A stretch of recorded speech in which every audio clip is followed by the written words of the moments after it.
Sir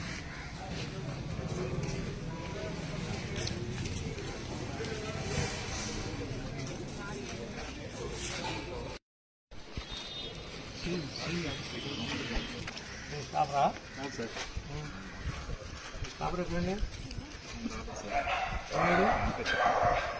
దీనికి సమాధానం ఏంటి?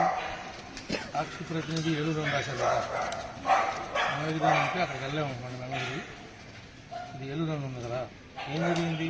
నేను చేసిన తప్పే ఉంది, నా పాత్ర ఏంటి అసలు? దీనికి సమాధానం ఏం చెప్తారు మీరు? రాసినోడు ఎవడో మా తెలియదనంటే లేకపోతే రమ్మనండి, మర్యాదగా ఉండదండి. చింతమనేని బాధితుడి రక్త తర్పణ, ఈ రక్త తర్పణ చేసుకుంటానికి కారకుడు ఎవడు? ఎందుకు మీరు ఇలాంటి అసత్యమైనటువంటి వార్తల్ని ప్రచారం చేస్తున్నారు? మీకు కావాల్సిన మీ గోల్ ఏంటి? దీంట్లో రాజీనామా చేసే నా పెట్టుబడి కానీ, నేను తవ్వటం కానీ, నేను తవ్వించడం కానీ జరిగిందా? ఇది ఒక వార్తాపత్రిక, అసత్యాలు ప్రచారం చేసేటువంటి ఒక వార్తాపత్రిక, ఒక పార్టీకి సంబంధించినటువంటి వార్తాపత్రిక. కానీ మీకు ఉన్నటువంటి దాని ప్రకారం నా వివరణ ఏమన్నా అడిగారా? నన్ను ఎందుకు, నా ఒపీనియన్ ఎందుకు తీసుకోలేదు? చింతమనేని అనే మాట ఎందుకు ఉపయోగించారు? మీ అబ్బ సొత్తు కానీ, మీ జగన్ సొత్తు కానీ, మీ జగన్ తాత సొత్తు కానీ, మీ జగన్ నాయన సొత్తు కానీ, మీ మీ వ్యక్తిగత ఆస్తులు కానీ, పోనీ ఎవరి అయినా తెలుగుదేశం కావచ్చు, కూటమి కావచ్చు, వైఎస్ఆర్ ఆస్తులు కానీ నేను ఎక్కడైనా రాజీనామా పైసా కాజేయటం మీరు చూశారా? మీ అబ్బాయి చౌదరి 10 కోట్లు కొల్లేరు డబ్బులు ఎగ్గొట్టి పారిపోయాడు. ఇవాళ మీరు ఏమైనా ఫోకస్ చేశారా? నేను పోనీ ₹1 మీ పార్టీ వాళ్ళ దగ్గర, మీ సాక్షి అంటే వైఎస్ఆర్ వాళ్ళే కదా, పోనీ ఒకళ్ళ దగ్గర వసూలు చేయడం మీరు ఏమన్నా మీ నోటీసులోకి వచ్చిందా? ఏంటి ఈ దారుణం ఏంటి? మీకు పేపర్ ఉంది కదా, పెన్ను ఉంది కదా అని మీ ఇష్టానుసారంగా రాస్తే మేము చూస్తూ భరించాలా అని అడుగుతున్నా. మీరు వచ్చి దీని మీద సరైనటువంటి వివరణ ఇచ్చి మీరు మమ్మల్ని సాటిస్ఫై చేయలేకపోతే తప్పును తప్పుగా రాయండి. మీకు అభిమానం ఉంటే వాళ్ళ మీద 10 పైసలు ఎక్స్ట్రా రాసుకోండి. కానీ చేయని దానికి మమ్మల్ని బాధ్యులు చేయొద్దు అని అడిగా. సంబంధం లేని దానికి మమ్మల్ని ఇన్వాల్వ్ చేయొద్దు అని చెప్పి అడిగా. సార్ పేపర్ లో కూడా వ్యక్తిగతంగా గానీ మీకు సంబంధించి గానీ ఏమీ కూడా రాయట్లేదు కదా సార్. ఏదైనా రాసుకోవయ్యా, ఏముంటే వాస్తవాలు అది రాయి. వాస్తవాలు ఎప్పుడైనా రాస్తే నేను ప్రశ్నించానా? మీరు అవాస్తవాలు రాశారు. ఎన్టీఆర్ సాక్షిగా చింతమనేని బాధితుడి రక్త తర్పణ అన్నదానికే నేను వచ్చా. మీ గబ్బు పేపర్ వల్ల, మీ గబ్బు కొట్టించే పేపర్ వల్ల ఇట్లా రాసే కదా జగన్ గారిని అధికారంలోంచి దింపేశారు. మీరు ఇలా చేసే కదా మీ నెత్తి మీద మీరు చేపెట్టుకున్నారు. మా మీద ఎందుకు రాస్తున్నారు మళ్ళీ? మేమేం పోనీ నిజంగా రాసే హక్కు నీకుంది, నువ్వు ఎందుకు రాసావని నేను ప్రశ్నించట్లా. కానీ నా వివరణ ఎందుకు అడగలా? నా పేరు మెన్షన్ చేసేటప్పుడు నా పేరుని, నా ఇంటి పేరుని నువ్వు ఉదాహరించినప్పుడు నా వివరణ కానీ, నా నాయకుల వివరణ కానీ, కార్యకర్తల వివరణ కానీ తీసుకోవాలి కదా. అసలు ఎగ్జామిన్ చేయాలి కదా. ఇప్పుడు వాళ్ళు కూడా వచ్చారు, వాళ్ళకి 90 లక్షలు బాకీ ఉందట. 90 లక్షలు తీసుకుని మా డబ్బులు ఇవ్వట్లేదు, మమ్మల్ని తోకొనిట్లేదు అని వాళ్ళు వచ్చారు. మరి దానికి అగ్రిమెంట్లు కూడా తీసుకొచ్చారు వాళ్ళు. ఇదంతా బ్యాంక్ ట్రాన్సాక్షన్ చేశారు.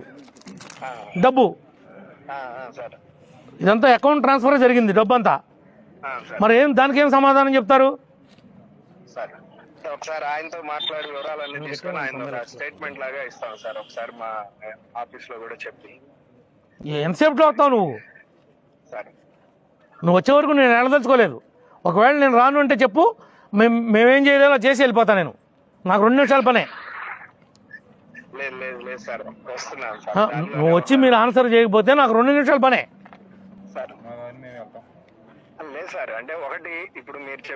మీరు వినండి, మీరు మా పరువు తీసినట్టుగా మీ పరువును తీయడానికి మేము సిద్ధంగా లేము. ఇప్పుడు మీరు ఇక్కడ జరిగింది తప్పు జరిగింది, తప్పు జరిగింది కాబట్టి నేను క్వశ్చన్ చేయటానికి వచ్చా. నాకు అధికారం ఉంది కదా అని యాజ్ ఎమ్మెల్యేగా రాలా. నేను ఒక పౌరుడిగా అడుగుతున్నా, నాకు సంబంధం లేని విషయంలో నా పేరు ఎందుకు తీసుకొచ్చారు అని. ఎవరిని బదనాం చేస్తారు? కదా లేదండి, ఆడి పొలం ఎంత వాల్యూ ఉందో అంత డబ్బులు ఇప్పుడే ఇచ్చేస్తా. నేను కనుక 1% కనుక రాంగ్ చేసి ఉంటే 0% ఉంది నాది. 0%లో నా ఇంటి పేరు ఎట్టా వచ్చింది, నా పేరు ఎట్టా వచ్చింది? నేను ఒకసారి మా ఆఫీస్ లో కూడా మాట్లాడి చెప్పి కాదు కదా, మాట్లాడతాను చెబుతానంటే నువ్వు ఏదేదో ఉత్తుపుణ్యానికి మొఖశృతి కోసం వివరణ చెబితే నేను సాటిస్ఫై అవను. దీని పక్కాగా మీరు స్టోరీ చేసి జరిగింది ఇది, ఇప్పుడు వాస్తవం ఇది తెలుసుకుంటే అన్ని విషయాలు మనం నమ్మక్కర్లేదనే విషయాన్ని మీరు ఎస్టాబ్లిష్ చేయాల్సిన బాధ్యత మీ మీద ఉంది. అది చేయకపోతే కనుక నేను మిమ్మల్ని వదిలిపెట్టే ప్రసక్తి లేదు. జగన్ గారికి కూడా చెప్పండి నా డిమాండ్ ఏంటో. నా డిమాండ్ న్యాయం అయితేనే చేయండి. నేను అడుగుతున్న డిమాండ్ న్యాయబద్ధంగా ఉంటేనే మాట్లాడండి. మీ అబ్బాయి చౌదరి 10 కోట్లు ఎగ్గొట్టాడు కొల్లేరోళ్ళకి. ఇవాళకి ఒక్కరోజు కూడా మీరు రాయలా. ఇక్కడ ₹1 కూడా ఎవడెగ్గొట్టలా. ఆడు 90 లక్షలు తీసుకున్నాడా లేదా? ఆ 90 లక్షలు ఇచ్చుకునేటప్పుడు నాకేమైనా సంబంధం ఉందా? వాళ్ళ అగ్రిమెంట్ అయ్యే టైంలో నా సంబంధం ఉందా? చెప్పా. అది దాంట్లో నా నేరం ఉందా? పోనీ నేను ఇంత ఇవ్వు అంత ఇవ్వు నేను చెప్పానా? మరి ఎందుకు వాళ్ళు ఏది పడితే అది చెప్పేస్తే, ఏది పడితే అది గడ్డి తిని మీరు రాసేస్తే ఆ గడ్డికి సమాధానం ఎవడు చెప్తాడు? అవి పశువులు తింటాయి గడ్డి, మనుషులు తినలేము. కానీ ఆ గడ్డి తిని మీరు ఎట్లా రాస్తారు ఆ మాటిని? నిజంగా బాబురావు నిజాయితీ అయితే కనుక నేను రిజగ్నేషన్ ఇచ్చేస్తా ఇవాళే. కాదు కదా, మరి నువ్వు రాసావు కదా చింతమనేని బాధితుడి రక్త తర్పణ అనే మాట రాసావు. ఈ పదాన్ని నువ్వు చెరపాలి కదా. తప్పనిసరిగా దీని మీద వివరణ రాస్తాను. కాదు కదా, ఈ పదాన్ని చెరపాలి కదా. చింతమనేని రక్త తర్పణ కాదు అది, చింతమనేని మీద కావాలని పెట్టినటువంటి ఎలిగేషన్ ఇది. ఇది దీనిలో వేరే కుట్ర ఉందని ఆ కుట్ర కోణం ఏముందో బయట తీయాలి కదా. అది తీసే వరకు నీ ఆఫీస్ వదిలిపెట్టి నేను వెళ్ళను. పర్లేదు సార్, నేనే మీ దగ్గరికి సాయంత్రం వచ్చి మీకు కనిపిస్తాను. నా దగ్గరికి ఎందుకయ్యా, నేను నీ దగ్గరికి వస్తే? కొద్దిగా ఆలస్యం అవుతుంది. అవును కదా, నువ్వు అరగంట అన్నావు, ఇప్పుడు 15 నిమిషాలు అయిపోయింది, ఇంకా 15 నిమిషాలే కదా. సార్ పర్లేదు, నేను మీ దగ్గరకు వచ్చి నేనే మీ దగ్గర. నా దగ్గరికి వద్దంటే నేను మీ ఆఫీస్ ముందు ఉన్నా, మీ ఆఫీస్ దగ్గరే ఉన్నా. నేను ఒక్కడనే కాదు, నా కార్యకర్తలు, నా నాయకులు, నన్ను ఎవరైతే ఎమ్మెల్యేని చేశారో వాళ్ళందరూ వచ్చారు. వాళ్ళలో ఇంపార్టెంట్ ఉన్నోళ్ళు, మా మండల పార్టీ ప్రెసిడెంట్లు వచ్చారు. జరిగినవన్నీ దీంట్లో ఉన్నాయి. ఒరిజినల్ అగ్రిమెంట్లు తీసుకుని వచ్చారు వాళ్ళు బాధితులు. వాళ్ళు ఉన్న గొడవలో నన్ను ఎందుకు లాక్కొచ్చారు? నాదేమన్నా 1% ఏదన్నా దీనిలో ఇన్వాల్వ్మెంట్ ఉందా? 1%, 0% ఉన్నవాడిని మీరు తీసుకొచ్చి రక్త తర్పణని పెట్టేశారు. ఈ విషయాలు తేల్చండి. నేను అడుగుతుంది, మీరు వేగ్గా మూకమ్మలో రాసేస్తే వేరు, కానీ నా పేరు ఎత్తి నా బ్రాండ్ని ఎత్తారు. దీని మీద స్పష్టంగా మీరు సాటిస్ఫై అయ్యే సరైన వివరణ అనేది తప్పనిసరిగా మాట్లాడి ఇచ్చేస్తాం సార్. మీరు జగన్ మేమేమి మిమ్మల్ని మ్యాన్ హ్యాండిల్ చేసే ఉద్దేశం లేదు మాకు. మీ ఆస్తులను ధ్వంసం చేసే ఉద్దేశం లేదు. లేకపోతే మీ ల్యాప్టాప్లు, మీ కెమెరాలు, మీ సామాను, మీ సొత్తు ఏమన్నా కుర్చీలు, ఫర్నిచర్, టేబుల్తో సహా తీసుకొచ్చి ఇప్పటికే మీ పేపర్ కూడా కొనుక్కొచ్చా తగలబెడతాకి. అవన్నీ దాని మీద తగలబెట్టి వెళ్ళిపోయేవాడిని. అవన్నీ కూడా తగలబెట్టి వెళ్ళిపోయేవాడిని. కానీ నేను ఎక్కడా కూడా నేరస్తుడిగా మిగులుదామనే ఉద్దేశం నాకు లేదు. మీకు టీవీ ఉండి మీరు నిలదీయొచ్చాము, నాకేమీ లేకపోయినా నిలదీస్తా. ప్రజాబలంతో నిలదీస్తా. ఎందుకు వచ్చిన మాటలయ్యా?